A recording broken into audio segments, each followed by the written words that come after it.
I don't need like every minute of every day to have a purpose, but you get little signals that it's worth it. Mm-hmm. So like the first time the 8-year-old granddaughter is baiting her own hook.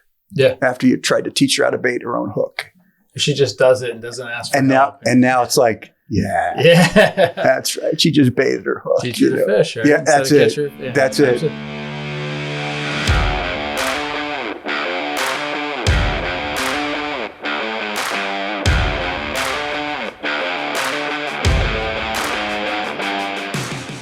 So with me today is John Fronzoni. I'll let you maybe do a quick background of yourself, John, but I asked John to join us today to talk about what I kind of think is really sort of an unspoken part of retirement, because a lot of folks in our office, right, you know it, you've gone through the process. We talk, we focus on the money, the money, the benefits, the health insurance, all that stuff, coordinating it and getting your plan looking healthy so you feel confident to say, yeah, I'm ready to retire. But one of the subjects that we don't really talk about, and not everybody goes through, but I think more people than admit it go through it, is sort of finding that new identity when they're no longer working. And the reason I asked you to be here, this is no surprise, is you were nice enough to do a video with us, it was probably 3 years ago. A couple of years ago. Yeah. During COVID, I think it was. Yep. And you mentioned that in our conversation. And John, that really stood out to me because I immediately thought, like, I know a lot of people go through this. And to be quite honest with you, I think I'm many years from retirement, but I feel like that's going to be a big thing in my mind. So I wondered if, you already said you agreed to it. So I did agree. Yes, I did. If you could just give us a quick background of where you came from at P&G and what your mindset was going in. Tell us that story of how you kind of told it to me about the process as you walked through that. Okay. You don't mind if I interject a couple of thoughts? You can interject at any point in time that you want to. That's totally fine. Yeah, I spent like 32 plus years in a week, 32 years in a week with P&G. Actually, it'll be 14 years, 2 weeks from now, I guess it is. 2 or 3 weeks from now, it'll be 14 years out. Does it seem like that? No, it does not seem like that. It's going way too quick. That's a whole different, that could be a whole different podcast on how quick these things go. So, I'm a local kid, grew up in Pringle down in the Valley and spent, my 32 plus years with P&G. And I have to admit that as I look back on those 14 years later, so to speak, I am probably embarrassed to say that I'm a case study in how not to do those first couple of years from a social standpoint. I'm a little embarrassed to say that. And I don't think you need to be embarrassed. I'm telling you, a lot of people go through it, and there's a lot more that don't admit it. Fair enough. And I totally admit it. And I didn't realize it at the time as I was living through it. And then you look back and you go, oh, that was not very well planned out. And for me, what I learned was I did not take the social planning part as seriously as I should have. So, at the end of the day here, I'll tell you a couple of things that I think I've learned in hindsight. But I had a couple of years of, I think this is about activity. Like the social side, it's just about activity. Yeah. So what activity should I do? I should work in the garage. I should, do projects in the house that I haven't done in a while. We should do some travel here and there. It was mostly activity based. And I could never come to peace. And not sure I realized it till time went on. And I told the story the first time we talked that a couple of years went by, literally a couple of years. And I still had this feeling like the truant officer was coming to my house. I'm a good high school kid that is skipping school, and it's not right. And the truant officer is going to be coming to my house any day and yanking me back. And I couldn't figure it out. I was like, I don't know why that is. I just don't feel right. And I have to give credit to one of my colleagues, work colleagues, who was still working. And we ran into each other somewhere, and she said, "Oh, it's great to see you. Like, how's retirement going?" I said, "Well, I guess it's going okay." I said, "But I have to admit, I don't feel like I have a purpose." Interesting. Okay. And I will not forget that conversation. And she was crushed. I just said it like that. Like, I just don't feel because you're like in the place she's dreaming about getting to, probably. And I never really hit me. Right. And she was devastated. She says, "Oh my God, that's terrible." And I'm like, I didn't say it to make you feel terrible. I just, that's kind of how I feel right now. And after I went home, after we had talked there, within that next couple of days, I kind of kept reflecting on that, going, darn, I think I'm onto something. Right. I really realized at the time, I had a little epiphany that it's like, that's what you're missing. Yeah. You got plenty of activities. Kind of called it out to you. Right? It did. It really hit me as, I think I got it now. And unfortunately, I had actually not until prepping for this, when you asked me to do this, I was kind of going through my, like, why did that happen? Right. And it was because I didn't take the social side of it seriously enough. And what had hit me was when I was about 45, right after my dad passed away, I had a little bit of a midlife crisis, so to speak. And I found this book, and I had totally forgotten about this. So this is another example of something I did that I didn't follow through on well enough. But during that when I was 45, about 10 years before I retired, it was called Halftime. So the first book was called Halftime. And it was basically this book about people that were going through midlife crisis. You know, you had gone through part of your life. You'd finally found your niche. You had a career. You seemed like you were relatively successful at your career. Yeah. And then something hits you that you go, and now what? Yeah. And for me, it was when my dad passed away. I was like, oh, wow. Now what? Yeah. And so this Halftime book, you know, kind of told you that was okay. Like, that happens. Sure. And here's kind of how to think about it and how to prepare, you know, to think about the second half of your life. And then the sequel book was called Game Plan. And so I thought, well, get Game Plan too. So I got Game Plan. Okay. And Game Plan talked about how to prep for retirement. Okay. And it talked about the need to have a purpose. And actually, they didn't call it purpose. What they said was, you know, you need a plan to move from success to significance. And I think about that now and go, well, there's another example of where I could have taken this book that I read when I was 45 and applied it when I started.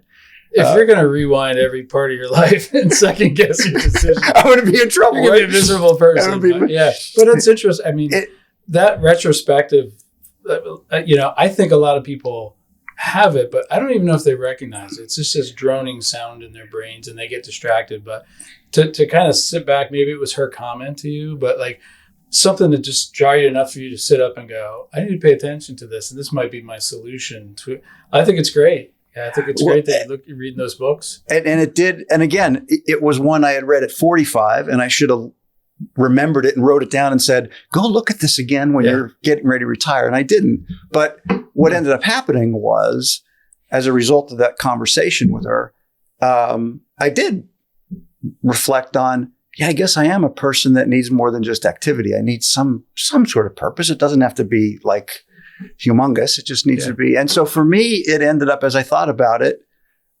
being like, I started approaching coaching because I was coaching field hockey, still am, high school field hockey. Just for a year or two, right? Yeah, it was supposed to be for 3 years. She said, oh yeah, I'm only going to be here for 3 more years. That was in 2019. So I'm still coaching now. And I approached that kind of as an activity. Mm-hmm. And then as I realized I needed a purpose, I started approaching it more as, no, this is more than just an activity. Like, you really need to give what you can to these girls to help develop them as not just athletes, but as people and getting ready to go out into the world and stuff. So you're making an impact. It was a little bit of a twist mentally. Same with the grandkids. It became like, okay, I'm lucky enough to have 4 grandkids. Of course, they came one at a time, 2 years apart. Yeah. And it kind of changed my perspective on what's my purpose when it comes to adding value to these 4 little kids? Yeah. And so for me, there was a meme that I saw years ago, probably about 7, 8, 9 years ago, that if I had to sum up, what do I put off to the side that is kind of what has soothed me now as my purpose versus just activities. It was a meme that I saw. It was an older man, a silhouette of an older man in black, and then a silhouette of a younger person. And one block at a time, the black was being moved from the father to the child. Yeah. Oh, kind of providing your whatever you could offer, your wisdom, your hopes, your dreams, one piece at a time. And I thought, okay, that's pretty cool. That's where I'll go. And so for me, once I kind of found that,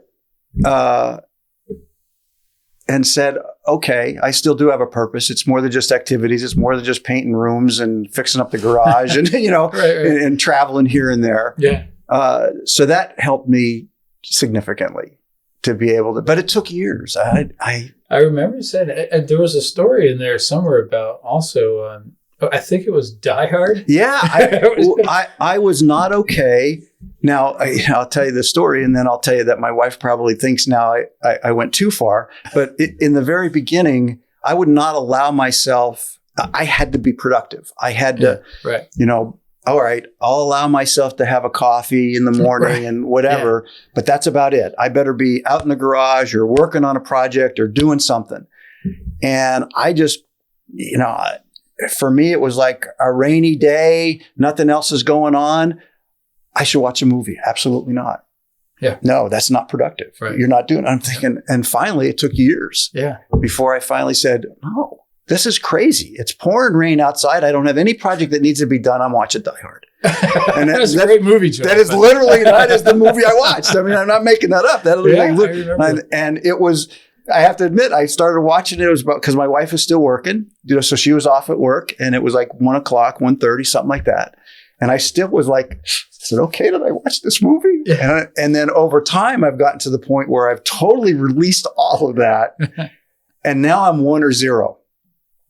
So I'm 0 or 100, whatever you want to call it. Yeah, so you're binary now. So that's it. So either I'm doing something, I'm working and I'm cranking, or I'm 0. I'm on the couch doing nothing or watching TV. And I'm not sure that's really good, but that's 2 gears. Yeah, I got 2 gears. Okay. But as long as I have that meme in my mind of that purpose, So like this weekend, we're going out to see the grandkids, for Memorial Day, and they want to go fishing, and and all I found was all you need. I don't need like every minute of every day to have a purpose, but you get little signals that it's worth it. Mm-hmm. So like the first time the 8-year-old granddaughter is baiting her own hook, after you tried to teach her how to bait her own hook.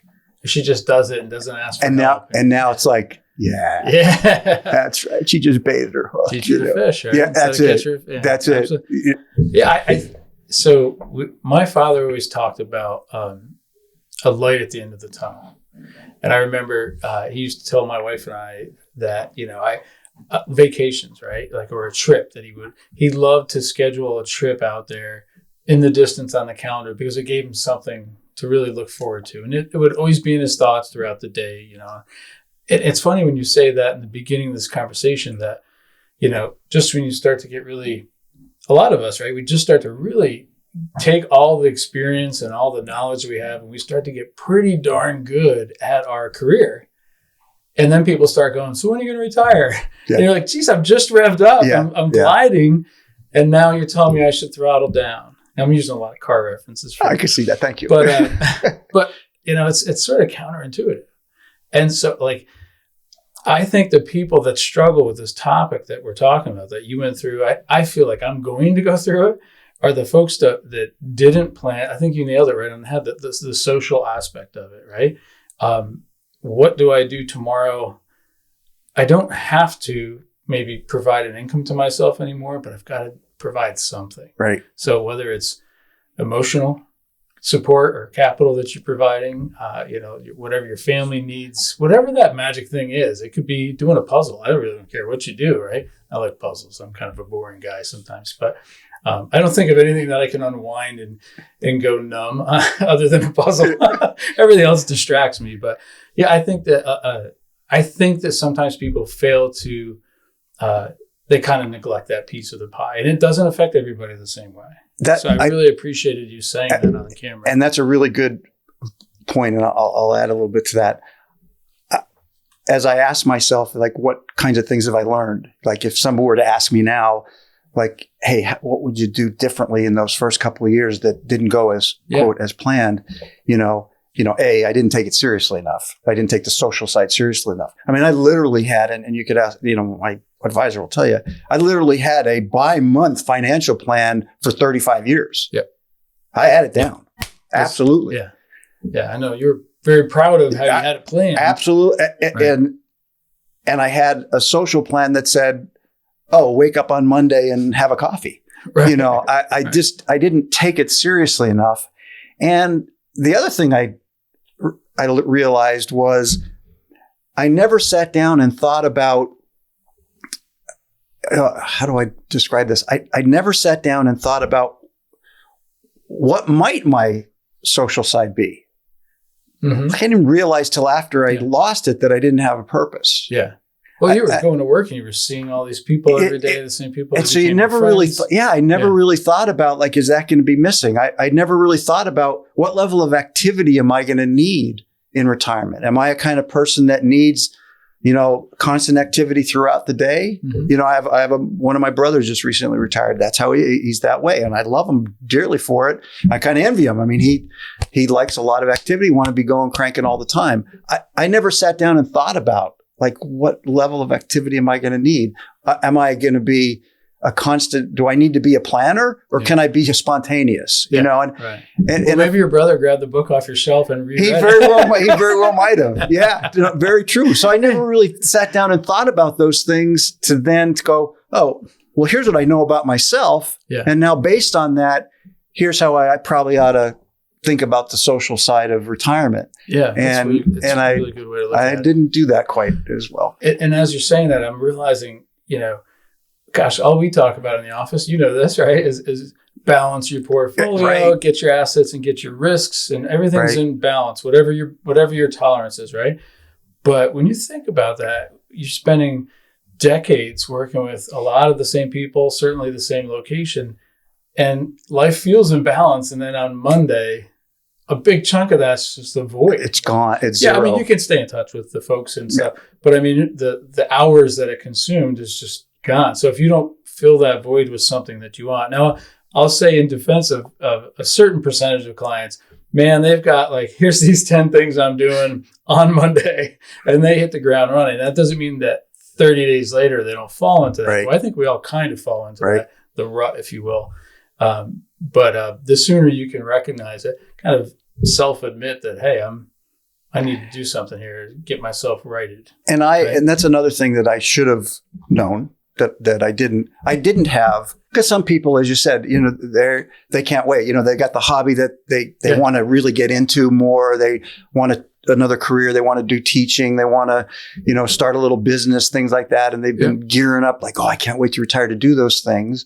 I didn't have that. And I should have known I didn't have that. So I'm going to need to fill that void. Yeah. So you just got to take it a little more seriously, because it's also a humbling thing too, right? I mean, worked at Procter & Gamble, you were involved with a lot of projects, right? And then to suddenly like not show up for work and realize that P&G continues to march on without you. It's a little humbling. It really doesn't matter how big the company is. No, it's very humbling. When people used to always say, oh, we're going to miss you so much. And I used to tease, you're not going to, it's going to be like pulling your hand out of a bucket of water. Before my hand's gone, it's going to be filled in and we're going to move on. We're applying for your job. We're going to miss you so much. So I accept that. No, I think it's super valuable. I'm glad you came up and had this conversation. And I thought that the conversation we had, you were my first interview when we did that. And I was excited. I knew it was going to be fun to do some of the other interviews, and it was. But I was like, Yeah, boy, John, just, you opened up more than I thought. And of course, the P&G guy did his pre-work. I do. You always have to have your pre-work done. Yeah, right. so I mean, we had talked about some of the questions, but you guys, many of you guys took it way further and deeper than I thought it would go. And so we still have those on our website somewhere. But the one thing I will say, I do remember with that is your video was in front of a window and your lighting wasn't great. So hopefully the lighting is much better. It was terrible. It was terrible. When I look at it now, I look at it every once in a while. I go, oh, that was like looking through the fog filter. Everybody's was. I mean, that was like a first month of having Zoom. And I should have known better. Yeah. No, I thought, but the content was great too. And we got Steve there. Steve's got a purple background and a purple shirt on or something like that. And but I thought all those videos were great and the content was wonderful. Is there anything else? Like, I know you have some introspective, you're a really thoughtful person. You think about yourself, you think about others a lot. Is there anything else that you want to add? Maybe as your nice, beautiful drive up here, you're thinking, hey, I want to make sure I get this in before Bob shuts the mics off. If I had to summarize, I would say for folks that are ahead of retirement or thinking about going into retirement, or even those that there are, in hindsight, there were multiple opportunities for me to take social planning more seriously. So if I would leave people with one thing, take the social planning way more seriously. That was my learning. I did not take it serious enough.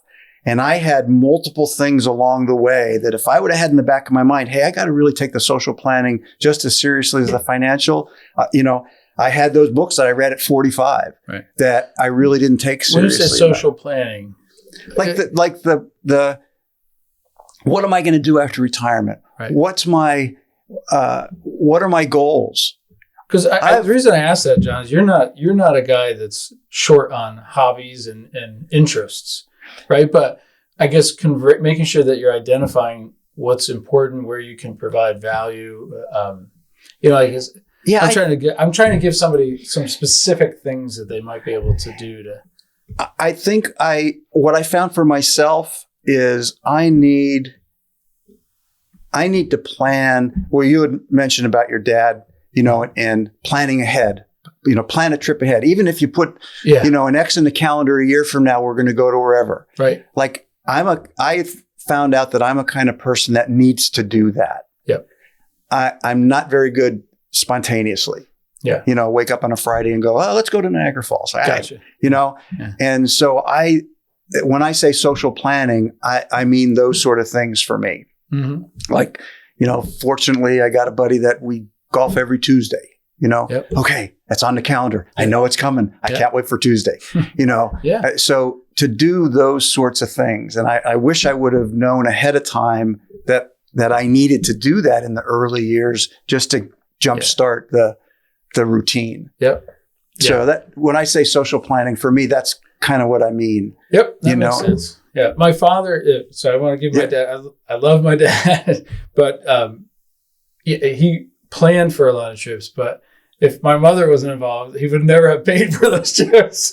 She always had to figure out how we're going to pay for that trip. Right. But, and the other thing I would add too, on top of what you just said is like reasonable expectations. And I use my family, for example. God love my wife. She just planned a trip, a nice 10-day trip for us. And, we have older kids. So we're on this trip together, but by the time your kids are 19 and 20, you have different interests. Right. And you're growing they're growing into their own direction. And, other than we're all family, there's not a lot of common interests on what we're going to watch, where we're going to eat and all that stuff. And then you get these little arguments, right? And then it's just funny to see my wife had such expectations that trip was going to be everything you planned. And when it wasn't, she's like, you never know when we're going to have another chance to do that. You will have fun. We need to start having fun, And I'm exaggerating for a conversation here or there, but I mean, actually, those are the fun. My family likes to kind of play fight, so that was actually part of the fun of the vacation. But there's a lot of folks that kind of, I think, carve out or plan out that retirement, and absolutely never goes as you completely plan. I mean, all the plans we do, the financial side, we talk about flexibility, or the F word, right? Like life will throw you the curveballs. We need to adapt. So you got to have that flexibility. Yeah. So you can't be rigid in your expectations, right? When you're planning in that social And social capital, if you will. Absolutely. And I've even learned my expectations and what I've been comfortable with and happy with have definitely changed over those 14 years. Yeah. Those first 5 or so years, it needed to be, in hindsight, to make me happy. It really needed to be more planned, more purposeful, more activity than in hindsight it was. Yeah. And then as time went on, it was like, I think I'd mentioned this before, I don't need a plan and a purpose every minute of every day. So then as time went on, it's like, and now like I used to have 5-year blocks of like what I wanted to do in the first 5 years and the second 5 years and the third 5. I changed that to yearly because after a couple blocks go away, you go, oh, there's only a couple left. I don't like that. Versus I like having many years left. Yes. So I did learn that it does change too over time. Yeah. And I'm probably in the phase now where it's like, okay, I don't have to be busy every single moment of every single day. So I don't want to go Sigmund Freud on you. Like, go for it. Too deeper. Do you think that right out of the gates, whether you were thinking about it or it was just maybe subconsciously, that you were trying to prove to the folks that watched you retire, and whether you worked with them or their family and friends, or maybe it was even proof to yourself that you made that right decision? I think that's why you were chalking it so full. There's absolutely no doubt about it. Yeah. Absolutely no doubt about it. Mostly for me. For yourself. Yeah. Like I'd have to say not so much for others, but mostly for me. Probably no one cared more than you anyway. Like, was this the right thing? I'm pretty sure it was the right thing. Yeah. So I better be happy every single day. Yeah. Otherwise it wasn't, there was no doubt that some of that was going on. I've told you this before. I feel like I am you. So like, I don't know if that's good or bad. I'll probably rewind this and watch it a couple times. Every 5 years, every block. Yeah. Don't go in blocks. That's the other things I learned. Don't go in 5-year blocks because there's only 6 or 7 of them. Go by years because there's 30 of them. That's a lot better. You see, you should probably write how to smooth into retirement. That's your next project. Yeah. Write a book by John Fronzoni. I hear you. Okay. I'll read it. Thank you. Well, this has been great, man. I appreciate it.